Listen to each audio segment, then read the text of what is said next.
Hi everyone, welcome. This is 92.7 Big FM. నేను మీ పీకే here and ఈరోజు ఈ ఎపిసోడ్లో మీరు urinary incontinence and over active bladder గురించి తెలుసుకోబోతున్నారు.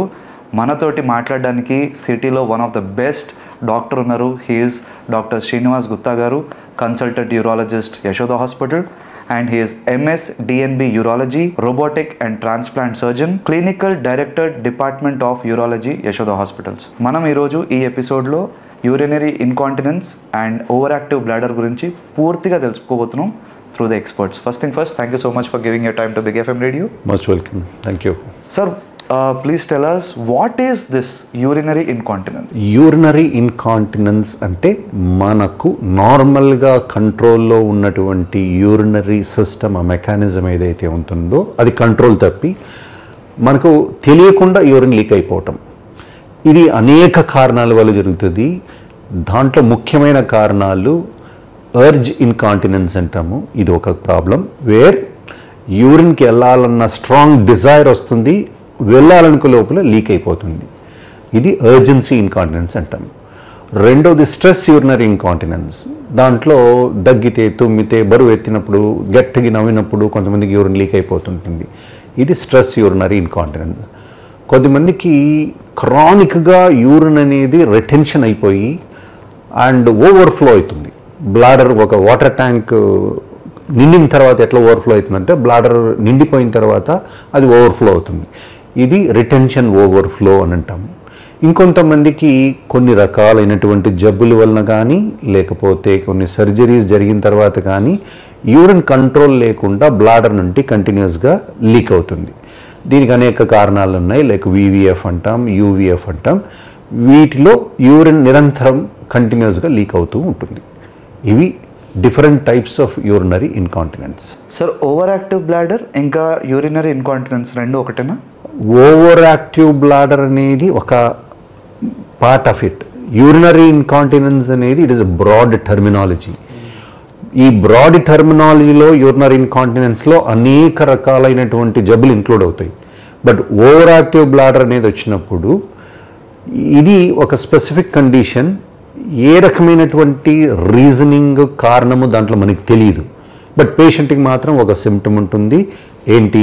యూరిన్ అర్జెన్సీ, అంటే strong desire to pass urine ఉండి అది కంట్రోల్ చేసుకోలేకుండా యూరిన్ లీక్ అయిపోతుంది. దీంతోపాటు అసోసియేటెడ్గా ఎక్కువసార్లు ఫ్రీక్వెన్సీ ఉండటం, రాత్రికి ఎక్కువసార్లు యూరిన్ లేయటం కూడా జరగచ్చు. But urinary incontinence is a broad terminology. ఆ అంబ్రెలా కిందకే ఓవర్ యాక్టివ్ బ్లాడర్ అనే ఒక కేటగిరీ కూడా వస్తుంది. సార్, అసలు ఎందుకు వస్తుంది సార్ యూరినరీ ఇన్కాంటినెన్స్? ఎందుకు క్రియేట్ అవుతుంది ఒక మనిషిలో ఇది? యూరినరీ ఇన్కాంటినెన్స్ అనేది నేను ఇంతకు ముందు మీకు చెప్పినట్లు రకరకాలైనటువంటి కారణాలు ఉన్నాయి. మన యూరిన్ బ్లాడర్ అనేది ఎలా డిజైన్ చేయబడిందంటే దానికి ఒక 400 to 500 ml కెపాసిటీ ఉంటుంది. మన కిడ్నీస్ నుంచి నిరంతరంగా వచ్చే యూరిన్ని ఆ యొక్క బ్లాడర్ ఒడిసి పట్టుకుంటుంది. దాంట్లో ఎటువంటి ప్రెషర్ చేంజ్ ఉండదు. 30 ml ఉన్నా ఒకటే ప్రెషర్ ఉంటుంది, 400 ml ఉన్నా ఒకటే ప్రెషర్ ఉంటుంది. అది ఫుల్ అయినప్పుడు బ్లాడర్ జస్ట్ మనకు సిగ్నల్ వస్తుంది బ్రెయిన్కి, నేను ఫుల్గా ఉన్నాను. అప్పుడు మనం అనువైన ప్లేస్ చూసుకొని మనం వెళ్ళి వాయిడ్ చేస్తాం. ఈ యొక్క నార్మల్ మెకానిజం ఏది? బ్లాడర్ డిజైన్ చేయబడింది ఆ రకంగా యూరిన్ హోల్డ్ చేసుకోవటానికి. దానికి ఎలాస్టిసిటీ ఉంటుంది. ఎక్కువ యూరిన్ వచ్చినట్లల్లా దాన్ని హోల్డ్ చేసుకోవడానికి స్ట్రెచ్ అవుతుంది. ఈ యొక్క మెకానిజమ్స్ ఎక్కడైనా దెబ్బతిన్నప్పుడు, అంటే దాని కెపాసిటీ తగ్గిపోయినప్పుడు, ఏదైనా జబ్బుల వల్ల కానీ లేదా ఆ బ్లాడర్ మజిల్స్లో ఉన్నటువంటి ఆ హోల్డ్ చేసుకునే కెపాసిటీని అది కోల్పోయి సడన్గా కాంట్రాక్షన్స్ వచ్చేస్తుంది దాంట్లో. అట్లా ఎక్కువ కాంట్రాక్షన్ వచ్చినప్పుడు బ్లాడర్లో ప్రెషర్ పెరిగిపోతుంది, యూరిన్ లీక్ అవుతుంది. సో ఈ రకంగా ఏదైనా డైనమిక్స్ అనేటివి, అంటే అనటామికల్ ప్రాబ్లమ్స్, అంటే చిల్లు పడింది యూరిన్ బ్లాడర్కి, యూరిన్ లీక్ అవుతుంది. లేదా మూత్రనాళం, మన ఎగ్జిట్ పాయింట్, మనం నార్మల్గా ఎప్పుడు కంట్రోల్లో ఎందుకుంటున్నాం యూరిన్? మనకన్నీ కూడా మెకానిజమ్స్ ఉన్నాయి. అవి ఎప్పుడు వాల్వ్స్ క్లోజ్ అయి ఉంటాయి. మనం వెళ్ళి వాలంటరీగా బాత్రూంలో కూర్చుంటే అవి ఓపెన్ అయితే అప్పుడు యూరిన్ బయటకు వస్తుంది. బట్ ఈ మెకానిజమ్స్ ఎక్కడైనా డ్యామేజ్ అయ్యి ఉంటే, ఈ వాల్వ్స్ అనేటివి దెబ్బతినిపోతే, ఆ క్లోజింగ్ స్ఫింక్టర్స్ అంటాం మనం, అవి దెబ్బతిన్నప్పుడు కూడా యూరిన్ లీక్ అవుతుంది. సో యూరిన్ బ్లాడర్ మజిల్లో చేంజెస్ వల్ల కానీ, దానికి ఏమైనా అనటామికల్ డ్యామేజ్ అయినప్పుడు కానీ, ఆ స్ఫింక్టర్స్ అనేటివి డ్యామేజ్ అయినప్పుడు ఈ యూరిన్ లీక్ అవుతుంటుంది. సార్ ఇది ఏజ్ పరంగా మారుతూ ఉంటుందా? అంటే పెద్దవాళ్ళు కామన్గా ఇప్పుడు మామూలుగా చిన్నపిల్లల్లో మనం ఏదైతే వాళ్ళు చెప్పకుండా తెలియకుండా ఏదో యూరిన్ ఎక్కడ దగ్గర పాస్ చేసుకుంటే అది కామన్, ఫిజియలాజికల్, వాళ్ళకి ఇంకా అంత అవగాహన లేదు. బట్ ఒక ఏజ్ వచ్చిన తర్వాత ఈ ప్రాబ్లం అనేది పెరుగుతుంది. యూజువల్గా 40+, 50+లో ఈ ప్రాబ్లం ఎక్కువ అయ్యే ఛాన్స్ ఉంది. ఆడవారిలో ఈ స్ట్రెస్ యూరినరీ ఇన్కాంటినెన్స్ అనే ప్రాబ్లం మనం ఎక్కువగా చూస్తూ ఉంటాం. అండ్ చాలా చిన్న వయసులో కూడా ఎప్పుడైనా మనకి యూరిన్ ట్రాక్ట్ ఇన్ఫెక్షన్ వచ్చింది, బ్లాడర్ బాగా ఇరిటబుల్గా అయిపోయింది, ఎక్కువ ఫ్రీక్వెంట్ యూరినేషన్కి వెళ్తాం, ఆ వెళ్ళే లోపల కూడా యూరిన్ లీక్ అవుతుంది, అలా జరిగే అవకాశం ఉంటుంది. బట్ ఓవరాల్గా ఈ ప్రాబ్లము ఏజ్ ఎక్కువ ఉన్న వాళ్ళలోనే చూస్తుంటాం. సార్ ఎన్నిసార్లు యూరిన్ పాస్ చేస్తే అబ్నార్మల్గా అనుకోవాలి? నార్మల్గా పర్ డేలో ఈ 24 అవర్స్లో 7 to 8 టైమ్స్ కంటే ఎక్కువ యూరిన్కి వెళ్తే దాన్ని ఇట్ ఈస్ అబ్నార్మల్ అనుకోవాలి. నిద్రలో కొందరికి యూరిన్ వస్తూ ఉంటుంది, అంటే ఇది ఎన్నిసార్లు వస్తే అబ్నార్మల్? నిద్రలో రాత్రిపూట గాఢ నిద్రలోకి వెళ్ళిన తర్వాత 1 కంటే ఎక్కువ సార్లు లేచి యూరిన్కి వెళ్తున్నారు అంటే అది definitely abnormal. Okay okay. So these are the symptoms. ఇలాంటివి అయినప్పుడు మనం డాక్టర్ని కన్సల్ట్ అవ్వడం కాదు. సార్ ఇది హెరిడిటరీ వల్ల వస్తుందా? హెరిడిటరీ అనేది ఎట్లా ఏమి ఉండదు దీంట్లో. అంటే అంటే చాలా రకాలైనటువంటి జబ్బుల వలన ఈ ప్రాబ్లం రావచ్చు. కొన్ని రకాలైనటువంటి డిజీజెస్ కొద్దిగా హెరిడిటరీ ఉండొచ్చు అంతేగాని, బట్ ఈ యూరినరీ ఇన్కాంటినెన్స్ అనేది ఈ హెరిడిటరీగా వస్తుందా అంటే నిర్దిష్టంగా మనం అవును ఇది హెరిడిటరీ అని మనం చెప్పలేము. సార్ ఈ ప్రాబ్లం ఉన్న వాళ్ళు సొసైటీలో జనరల్గా ఆఫీస్ పనులు చేసుకుని ఎలాంటి జాగ్రత్తలు తీసుకోవాలి వీళ్ళు? నార్మల్గా ఇప్పుడు పేషెంట్ మన దగ్గరికి వచ్చినప్పుడు మనము అన్ని ఎవాల్యుయేషన్ చేసి ఫైనలీ ఒక కన్క్లూషన్కి వస్తాం.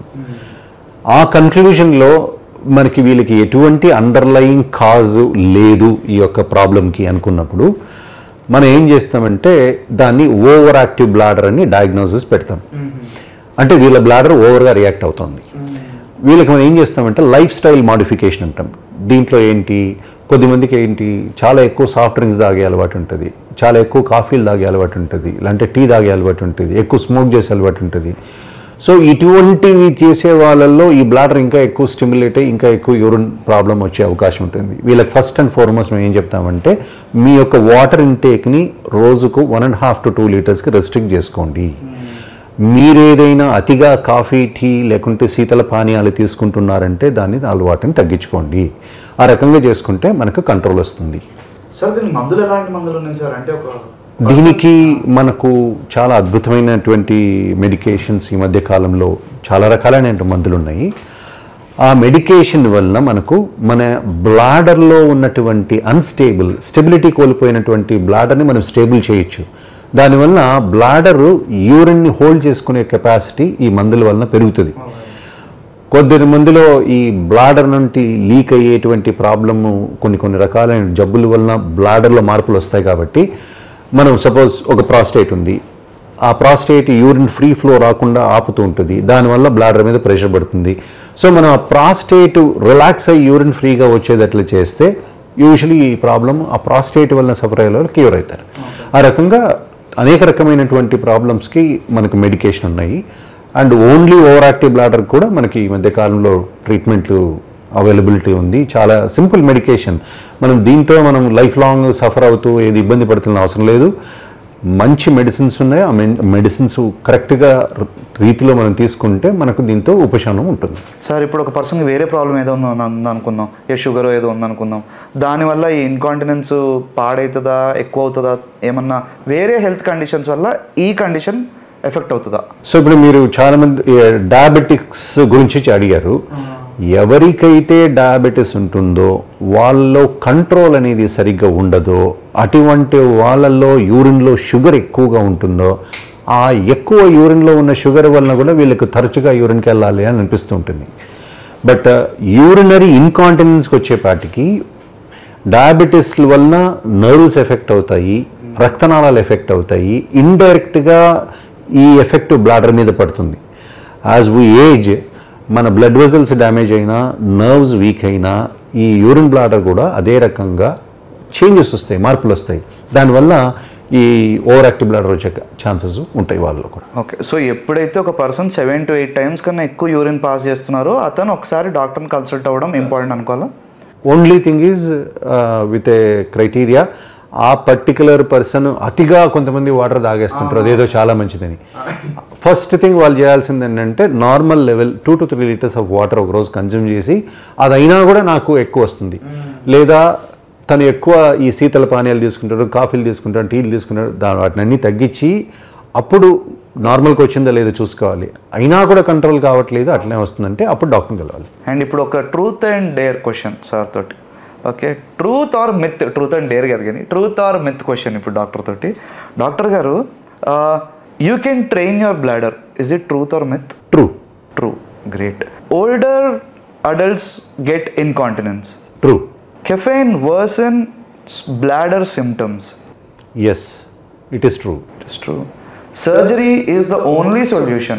No. So there are so many other options other than surgery. చాలా ఇంపార్టెంట్ అండ్ యూస్ఫుల్ ఇన్ఫర్మేషన్ ఇచ్చారు doctor. And finally any message you want to give it to our listeners, viewers? Majority of the problems మనం ఈ రోజున మనం అన్నీ కొని తెచ్చుకున్నవే ఎక్కువగా ఉన్నాయి. మన లైఫ్ స్టైల్ మాడిఫికేషన్స్ వల్లే ఎక్కువ ప్రాబ్లమ్స్ వస్తున్నాయి. మనం కరెక్ట్ అయిన ఆహారం తీసుకొని వాటర్ ప్లేస్లో వాటరే తాగి, వాటర్ బదులుగా పెప్సీ, కోక్, థమ్స్అప్ ఇట్లా శీతల పానీయాలు ఏవంటే అవి తాగకుండా, ఈ వెరీ బ్యాడ్ హ్యాబిట్ అయినటువంటి స్మోకింగ్ ఇటువంటివన్నీ వదిలేసి, అండ్ కాఫీలు, టీలు అనేటివి తగ్గించుకొని హెల్తీ లైఫ్ స్టైల్ లీడ్ చేసి దానివల్ల కాన్స్టిపేషన్ అనేది రాకుండా చూసుకుంటే మోస్ట్ ఆఫ్ ద టైం మనం ఇటువంటి ప్రాబ్లమ్స్ నుంచి బయటపడే అవకాశం ఉంటుంది. సరే, ఏదైనా ఫుడ్ ఏమైనా అవాయిడ్ చేయడం ఆర్ ఇంక్లూడ్ చేయడం దీనికి హెల్ప్ అవుతుందా?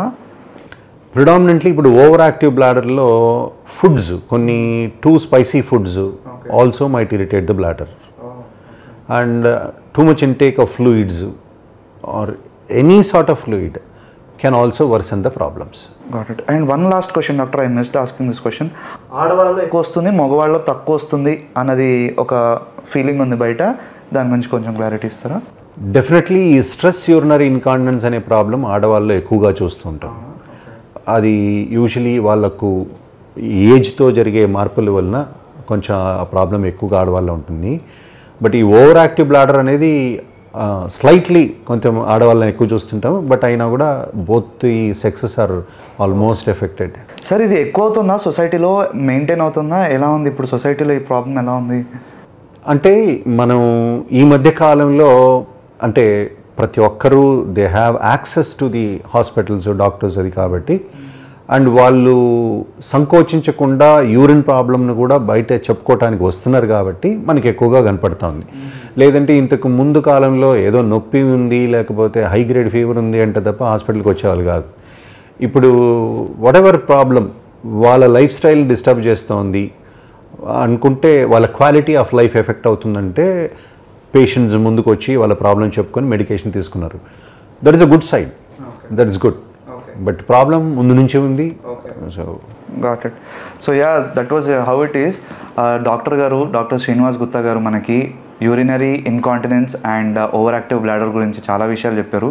మెయిన్ థింగ్ మీరు ఒకటి గుర్తుపెట్టుకోవాల్సింది ఏంటంటే, మీరు జనరల్ డే లైఫ్లో 7 or 8 times కన్నా ఎక్కువ యూరిన్ పాస్ చేస్తుంటే మీరు డాక్టర్ని కన్సల్ట్ అవ్వాలి. Provided you are taking a lot of fluid intake and lot of urine leak ఉంటే మాత్రం 7 to 8 times కన్నా ఎక్కువ ఉంటే డాక్టర్ని కన్సల్ట్ అవ్వండి అంటున్నారు. అండ్ ఒకవేళ మీకు ఇలాంటి కండిషన్ ఆల్రెడీ ఉంటే ఏం కంగారు పడకండి, ఏం టెన్షన్ పడకండి, ప్రతి దానికి సొల్యూషన్ ఉంది అని చెప్పి డాక్టర్ గారు మనకు ధైర్యం ఇస్తున్నారు. సో యా, ఈరోజు ఈ ఎపిసోడ్లో మనం urinary incontinence and over active bladder గురించి తెలుసుకుందాం. మనతోటి sir, he is Dr. Srinivas Gupta garu, consultant urologist, Yashoda Hospital, and he is also MS DNB Urology, robotic and transplant surgeon, clinical director, Department of Urology, Yashoda Hospitals. మీకు ఎటువంటి health issue, urinary bladder or ఇన్కాంటినెన్స్కి related ఉన్నా, you can consult doctor Srinivas Gupta గారు. Thank you so much guys. Keep watching for this space for more health related updates. Stay tuned, keep listening. This is 92.7 Big FM. PK here along with Dr. Srinivas Gupta garu. Thank you.